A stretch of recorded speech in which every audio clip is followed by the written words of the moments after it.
Success and failure is nothing. अगर आप इन generation को एक बात सिखा गए ना sir, success and failure is nothing, enjoy the process. कामयाबी नाकामी कुछ नहीं होती, एंजॉय द प्रोसेस. आप जिंदगी के हर लम्हे को शुक्राने के साथ गुजारें, हर लम्हे को एंजॉय करके जाए. क्योंकि मुझे नहीं पता कि यहाँ से लाहौर वापस किसने पहुंचना है, किसने नहीं जाना, ये उसकी जात जाने. इस लम्हे को एंजॉय कर लें बस आप. मैंने यूनिवर्सिटी में बोल दिया, फिर मैं वापस ठीक ही करता था. मैंने कहा मेरा सक्सेस फेलियर का मतलब ये नहीं आपके रिजल्ट, मतलब घर में रिजल्ट आधी रात 3 में सब्जियां आई, मेरे अबू ये कोई बात नहीं. I am enjoying the process. मजा बड़ा आ रहा है रोज कॉलेज आने. ये छोड़े, ये क्या है? Success and failure is nothing. मैं ये नहीं कह रहा. और शान साहब आपका आखिरी लेक्चर आज जो आप सक्सेस फेलियर बता गए. आप एंजॉय द प्रोसेस. जिंदगी के हर लम्हे को एंजॉय करना सीखें. आपको पता है इंडिया में एक शख्स है, बोले उसका बच्चा 9th में फेल हुआ, 8वीं के बोर्ड बड़ी वायरल हुई आज के लिए वीडियो. वो फेल हुआ तो जब वो घर आने से पहले बाप ने पूरी जश्न का इंतजाम किया. बच्चों आप लोग मेरे कानों पे उंगलियां रखो, आपके लिए नहीं सुना रहा, तो मैं आपको कह रहा हूं कि आपने किस तरह मोटिवेट करना है बच्चों. वो जब घर एंटर हुआ ना तो लाइटें लगी हुई, उधर बैंड वाला खड़ा म्यूजिक बजा रहा है, उधर बुफे लगा हुआ. और बंदा परेशान हो गया कि यार वो बच्चा जब और हारा हुआ बच्चा फेल होके घर आ रहा. पर बाप को खबर मिली कि उसने दुकान बंद की, घर आया, सारे घर में तैयारियां शारियां, सारे रिश्तेदार बुला. हमारे को तब बुलाते थे बच्चा टॉप करे, नाम बुलाया तो रिजल्ट ही छुपा देते हैं, पता नहीं कहीं रखा नजर नहीं आ रहा. उसने सारे रिश्तेदारों को बुला लिया, दोस्तों को बुला लिया. बच्चा जैसे ही एंटर हुआ तो उसके स्टेज पे म्यूजिक प्ले हो गया और उसने दोनों हाथ खोले, उन्होंने कहा आओ मेरा बेटा. उसने उसको गले लगाया तो समझाने को बाप बच्चा के पता नहीं अबू को मिसअंडरस्टैंडिंग हो गई, मैं तो फेल होकर आ रहा हूं. उसने बार बार बाप को बताने की कोशिश करे और बाप बात ही ना सुने. वो कहने लगे ठहरो 1 मिनट, अबू मैं पास नहीं हुआ. बेटा ठहरो 1 मिनट, अबू मैं तो फेल हो. बेटा ठहरो 1 मिनट. उसने स्टेज पर उसको खड़ा किया, सबको कहा मेरी बात सुनो. उसने बेटे के शोल्डर पे हाथ रखा और सबको कहा ये मेरा बेटा है, ये मेरा बेटा है. ये कामयाब हो, ये नाकाम हो, ये मेरा बेटा है. बड़ी बात. मुझे उससे इतना नहीं प्यार. ये आज इस इम्तिहान में तो नाकाम हो गया, जो जिंदगी का इम्तिहान नहीं है. ये तो एक एकेडमिक्स की बात थी, उसे नहीं पढ़ा गया, वो नाकाम हो. ये दोबारा भी नाकाम होगा तो मैं इतना बड़ा जश्न नहीं करूं. लेकिन मुझे एक बात का यकीन जरूर है, ये मेरा बेटा जिंदगी के इम्तिहान में कामयाब जरूर होकर दिखाएगा और मैं उस दिन भी इतना बड़ा जश्न करूं. मैंने माँ बाप देखे ताने मार मार के बच्चों की खुदकुशियों के केसेस आप पाकिस्तान इंडिया में देखें किधर. कोई बात नहीं, उसको नहीं समझ आ रही. हमने भी तो एक ही रूटीन से सब कुछ पढ़ाना सीखा हो. वो नहीं है एक दिन आपके 50 बच्चे जो क्लास में बैठे.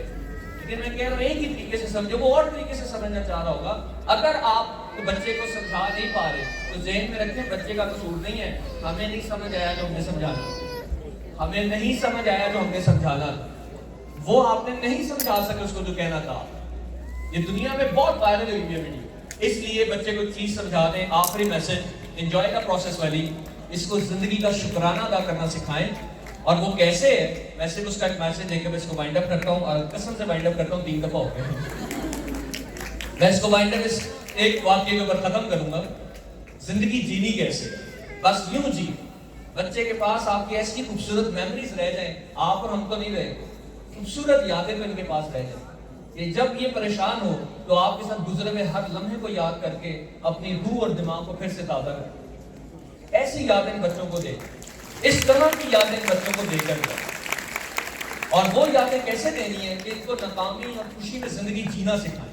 बस ये वाकया इसके लिए और फिर खत्म करें. जुम्मन पहलवान था, ये सच्ची बात है. जुम्मन पहलवान था इंडिया के अंदर, बहुत बड़ा पहलवान था. और ये तकरीबन करता ये था कि अखाड़े में इकट्ठा होता था और इर्द गिर्द के गांव के लोग इकट्ठे होते सारे. तो ये खड़ा होकर कहता था है वो मेरे साथ लड़ने वाला. इसे इर्द गिर्द के तमाम पहलवान हार चुके थे. ये कहता है सर एक दिन फिर इसने आया और इसी तरह बात की और कोई ना आया क्राउड में से. अखाड़े के गिर्द लोग इकट्ठे हो जाते थे, ढोल वाले आ जाते थे. इसने कहा है कोई जुम्मन से लड़ने वाला? किसी ने कुछ नहीं कहा. पतला सा बारीक सा एक शख्स अंदर से निकला. उसने कहा मैं तुमसे लड़ूंगा. तो लोगों ने कहा मर जाओगे, सारे पहलवान मार चुके हैं, तुम किधर आ गए हो? कहता मैंने चैलेंज कर लिया, इसको मुझसे लड़ना पड़ेगा. तय हो गई बात. अगले हफ्ते को लड़ाई होनी थी. वो लड़ाई शुरू हुई, लोग आ गए, ढोल वाले आ गए, पहलवान आ गए, ہار لے کے دنیا پہنچ گئی. جیسے ہی ریفری نے وسل بجائی, جمن نے اس کو اٹھایا اور کمر لگائی نیچے کھاڑے میں, یہ ہوا چپ اور بات ختم. یہ جب بات ہوئی نا, جب یہ واقعہ ہوا, جو پہلوان تھا اس کو تو اتنی ایکسائٹمنٹ نہیں ہوگی, اتنا سا بدلہ مار دیا. وہ جو نیچے پڑا تھا نا, وہ تو ہار گیا. کر کیا رہا ہے, اس نے نیچے سے شور مچانا شروع کیا لیٹے لیٹے. کمال ہو گئی, جمن پھر جیت گیا. کمال ہو گئی, آج جمن جیت گیا. وہ جو جیتا ہوا تھا وہ پیچھے ہو گیا. اس کو کیا ہوا ہے, اس نے اٹھ کے شور مچانا شروع کر دیا, ہاتھ ہوا میں بلند اور بھنگڑے ڈال رہا اور اکھاڑے کے چکر لگا رہا ہے. لو جی کمال ہو گیا, جمن پھر جیت گیا. آج جمن پھر جیت گیا. جتنے ہار لے کر آئے تھے سب نے اس کو پہنا دیا. کیوں؟ دنیا ہمیشہ مسکرانے اور سیلیبریشن کرنے والوں کے ساتھ ہوتی ہے, یہ سنجیدہ اور رونے والوں کے ساتھ کبھی بھی نہیں ہوتی. یہ آخری بندہ تھا جو اس سے جیتنے کے لڑنے کا خواہش مند ہو سکتا تھا, چیلنج کر سکتا تھا, کیونکہ گاؤں کی روایت تھی. اگلے ہفتے پھر لوگ اکٹھے ہو گئے. جمن پھر آ گیا, اس نے پھر کہہ دیا وہ لڑنے والا ہے. کوئی بھی نہیں آیا, سب خاموش, کیونکہ وہ بھی لڑ گیا تھا. اور اس کے بارے میں بڑی پیاری بات, وہ کہتے ہیں وہ لڑا نہیں تھا, لڑ کے نہیں گیا, وہ لڑ گیا.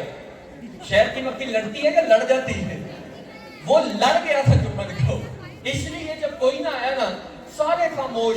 وہ پھر نکل آیا, اس نے کہا میں لڑوں گا. جمن کہتا میں نہیں لڑوں گا, میں تیرے ساتھ نہیں لڑوں گا. کیوں؟ تو لڑتا نہیں ہے, تو لڑ جاتا. جو انسان زندگی میں اپنی ہار کو بھی جیت سے بڑھ کر سیلیبریٹ کر سکے نا, دنیا میں کوئی طاقت اس انسان کو ہرا نہیں سکتی. اور آپ دنیا میں ہارنے کے لیے نہیں آئے ہوئے.